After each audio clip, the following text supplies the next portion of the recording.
Bienvenue sur Géopolitis.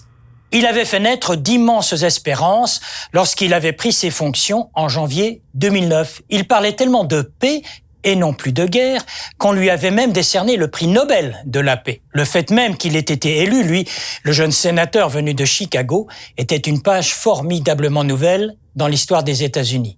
Un noir à la Maison-Blanche, un événement considérable. 6 ans plus tard, à l'heure d'affronter des élections parlementaires qui risquent de lui faire perdre le contrôle du Sénat, où en est Barack Obama? Que reste-t-il des promesses du 44e président des États-Unis d'Amérique?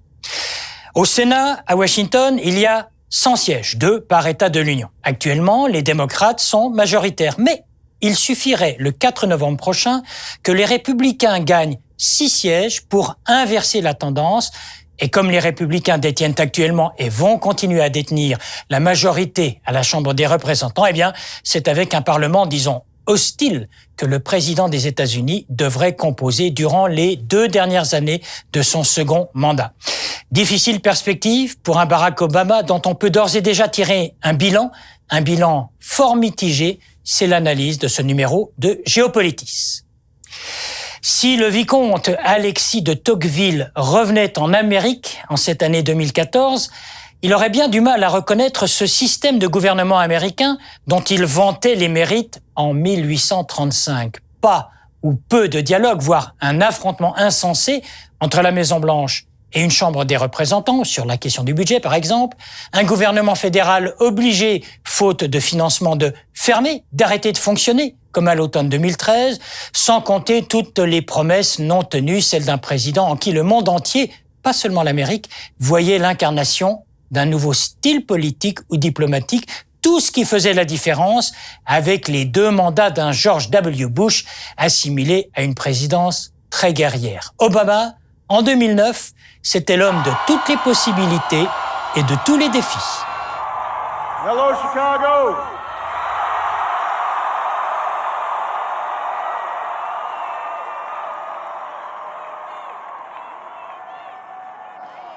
If there is anyone out there who still doubts that America is a place where all things are possible, who still wonders if the dream of our founders is alive in our time, who still questions the power of our democracy, tonight is your answer. Un magnifique discours qui réveillait le monde et inspirait la confiance. On va voir que dans le domaine étranger, on est passé de l'illusion à la désillusion et que dans la gestion des affaires intérieures, là encore, l'heure est à la déception. Et pourtant, il y a, avec le président Obama, une situation économique américaine qui est tout sauf médiocre. La croissance, elle est repartie, elle est de l'ordre de 2,2%.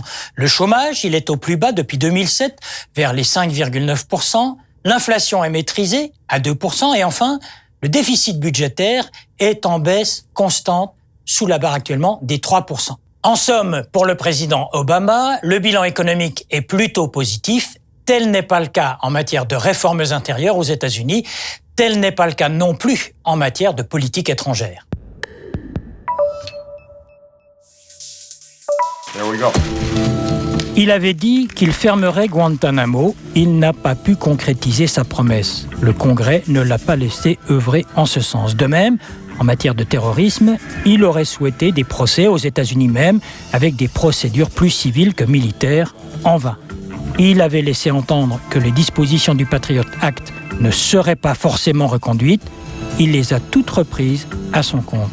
Et pourtant, c'est bel et bien au Caire, considéré comme la capitale d'un monde arabo-musulman avec lequel il fallait absolument se réconcilier, qu'il avait effectué son premier voyage à l'étranger, faisant miroiter des espoirs de paix et de démocratie. Tout comme ses prédécesseurs, il avait promis qu'une nouvelle ère s'ouvrirait au Proche-Orient, qu'il était temps de trouver une solution équitable dans le conflit israélo-palestinien.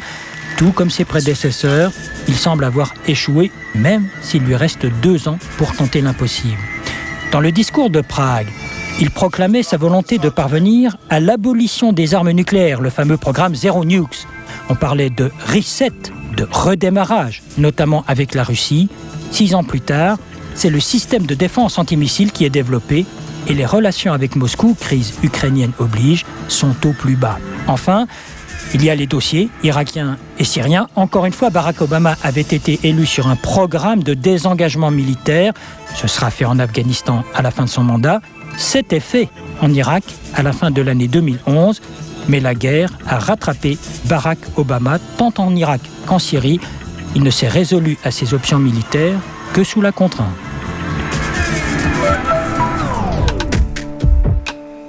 C'était son grand rêve, jeter un pont entre démocrates et républicains, gouverner enfin d'une manière bipartisane, éviter les affrontements stériles, ne plus donner de Washington l'image d'un champ politique clos, si éloigné des préoccupations de 310 millions d'Américains. L'échec a été flagrant. Le président n'en est pas le seul responsable.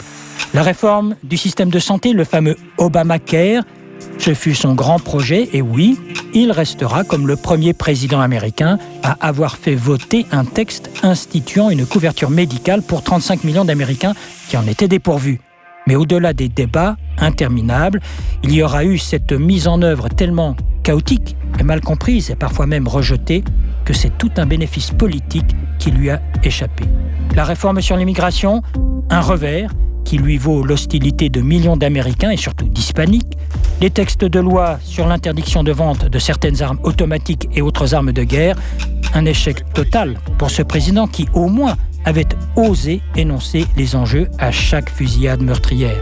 Et la question raciale, Barack Obama n'en avait pas fait sa priorité, mais il aura bel et bien été rattrapé par 2 faits divers qui ont marqué l'Amérique, en Floride et à Ferguson, dans le Missouri, des maux dont souffre l'Amérique depuis longtemps et que 8 ans d'une présidence démocrate n'ont guère pu soigner efficacement.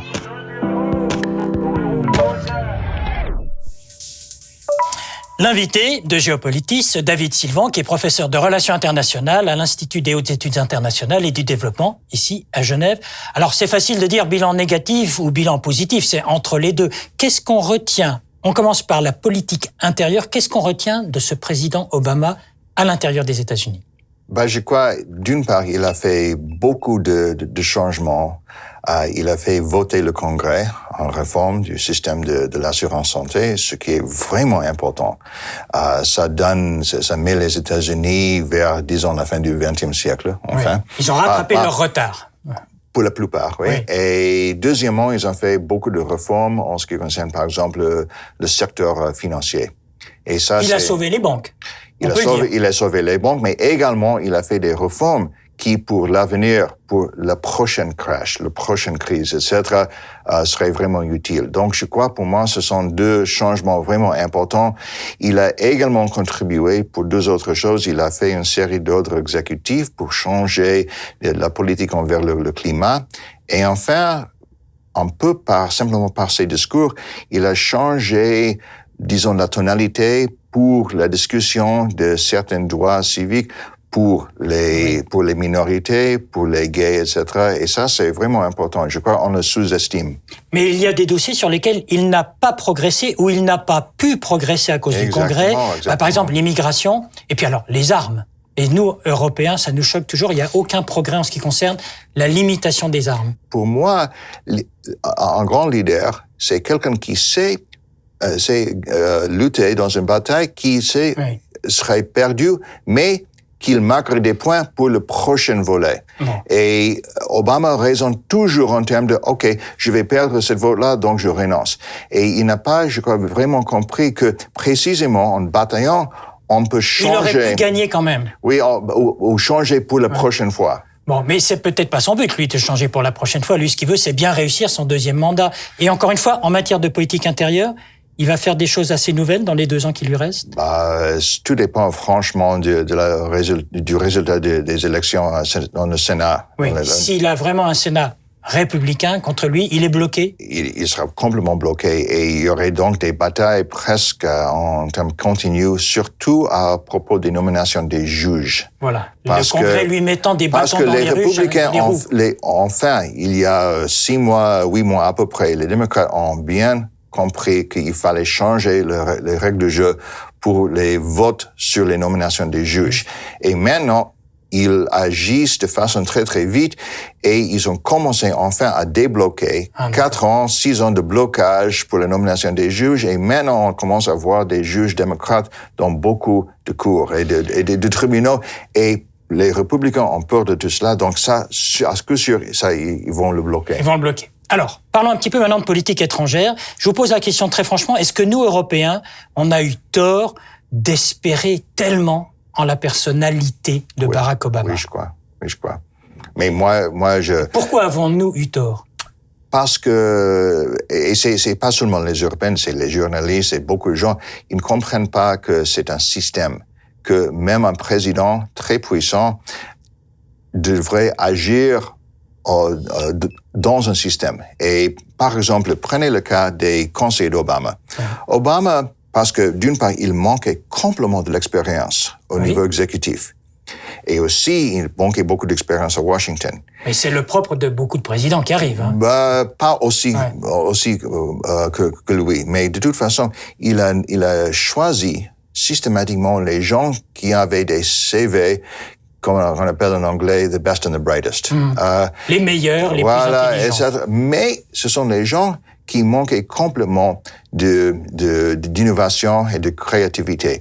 Et donc, il a eu une continuation presque à 100% des grandes lignes de son prédécesseur. Pas seulement de ses prédécesseurs, mais précisément de Bush. Oui. Donc, il a évidemment continué la retraite des troupes, par exemple, de l'Irak, etc. Afghanistan aussi. Il a lutté un peu contre le militaire, mais il était tellement isolé au sein de sa propre administration qu'il a même dû rédiger ses propres mémos contre les militaires, ses propres militaires. Donc, je crois que c'est ça. Il manquait complètement de l'imagination pour cela. On a dit au début de cette émission, il lui reste 2 ans tout de même. En 2 ans, il peut nous surprendre, ce président Obama, avant de partir. Ça, je Vous n'avez pas l'air d'y croire beaucoup. Non, parce que on a une expression en anglais, what you see is what you get. Je crois qu'il n'y a pas vraiment de changement. Bien sûr, il y aurait d'autres crises au niveau international. Je crois que ce qu'il fait actuellement, par exemple, en ce qui concerne les Russes et l'Ukraine, il essaye de faire quelque chose. Il y a une certaine possibilité de réussir. Je crois, dans le Proche-Orient, il est condamné à perdre complètement. Il y aurait toute une série de désastres là-bas.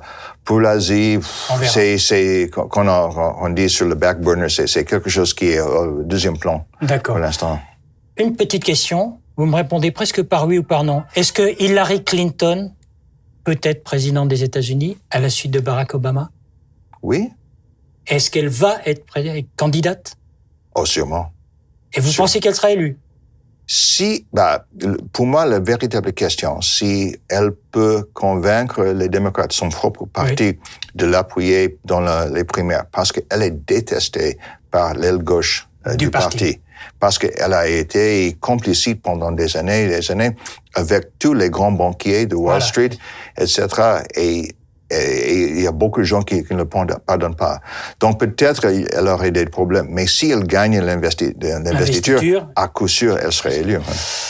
On verra en 2016, au mois de novembre 2016, dans 2 ans. Merci David Sylvan. Je rappelle que vous êtes professeur de relations internationales à l'Institut des hautes études internationales et du développement, ici, à Genève. Merci à vous. Merci. C'était le 4 juillet dernier, un 4 juillet qui marque l'anniversaire de la déclaration d'indépendance américaine. Barack Obama l'avait dit, pour lui, les États-Unis sont et restent le modèle de démocratie et le modèle de société pour le reste de la planète. Il y a 238 ans, argumentait le président américain, je le cite encore, nos fondateurs se réunissaient à Philadelphie pour lancer l'expérience américaine, tous unis autour d'une vérité simple, nous sommes créés égaux. Le Créateur nous a donné des droits inaliénables comme la vie, la liberté et la recherche du bonheur. Et c'est cela, concluait Barack Obama, je le cite à nouveau, c'est cela qui nous a aidés, nous Américains, à bâtir la démocratie la plus forte, la classe moyenne la plus grande et l'armée la plus puissante que le monde ait jamais connue. Alors on peut bien sûr, tout en étant d'accord peut-être sur le fond de ces affirmations, on peut souligner l'assurance, certains diront l'arrogance du chef de la Maison-Blanche, d'autant que ce dernier, d'une manière définitive, concluait son discours du 4 juillet dernier par ces mots « il n'existe pas un seul pays sur Terre qui n'échangerait pas volontiers sa place avec les États-Unis d'Amérique. Fin de citation, mais pas fin du débat. Et sur la page web de Géopolitis, préparée par David Nicole, vos commentaires à cette émission, à votre disposition, des vidéos, infographies, sites internet et archives, la possibilité de podcaster cette émission de la RTS. Et vous êtes toujours les bienvenus sur Géopolitis.